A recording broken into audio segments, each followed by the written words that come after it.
اب ایک مسئلہ اور سمجھیے، قربانی کا جانور، قربانی کا گوشت کس کس کو دینا جائز ہے؟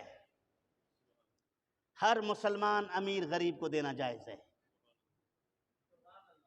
یہ فرق نہیں کریں گے کہ یہ امیر آدمی ہے، اس نے خود سے 4 قربانی کی ہے، میں کیوں بھیجوں؟ شریعت نہیں روکتا، یہ تحفہ ہے، ہدیہ ہے، گفٹ ہے۔ غریب اور امیر سب کو آپ قربانی کا گوشت دے سکتے ہیں۔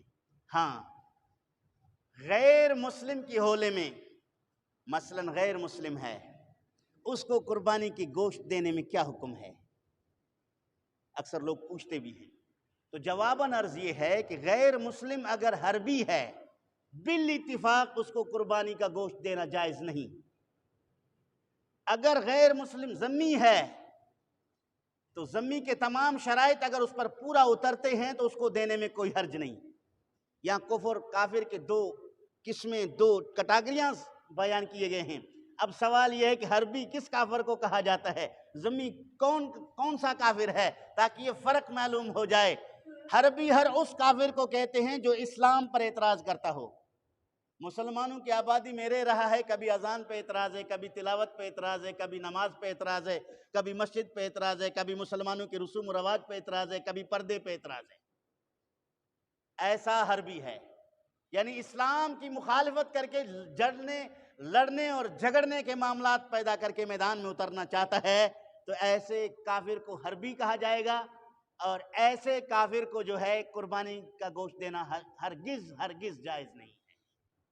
کہیں دولت پہ، کہیں چودھری ہونے پہ، کہیں اپنے قوم کے بڑا ہونے پہ، مسلمانوں کی کہاں کم آبادی ہونے پہ اس طرح کے غیر مسلم پائے جاتے ہیں جو مسلمانوں پر اعتراضات کرتے رہتے ہیں، بحث مباحثے میں لگے رہتے ہیں، اسلام کو ہدف تنقید بناتے رہتے ہیں، تو ایسے کافروں کو قربانی کا گوشت دینا جائز نہیں ہے۔ ایسا کافر جو مسلمانوں کے پڑوس میں رہتا ہے، اذان کا بھی احترام کرتا ہے، مسجد کا بھی احترام کرتا ہے، قرآن کا بھی احترام کرتا ہے، مسلمانوں کے مذاہب کا بھی احترام کرتا ہے، مذہبی رسومات کا بھی احترام کرتا ہے، کسی جگہ پہ بھی وہ اپنے چہرے کو جو ہے وہ اس میں بل نہیں لاتا، ناراضگی کا اظہار نہیں کرتا، اور کسی قسم کی وہ اس پہ بحث مباحثہ نہیں کرتا، اور مسلمانوں کی حفاظت میں رہتا ہے، مسلمان ہی اس کے عزت کے، ناموس کے، مال کے محافظ ہیں۔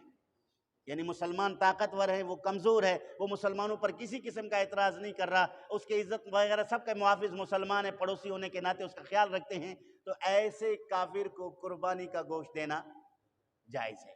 باقی عام صدقات میں یہ فرق نہیں کیا جائے گا۔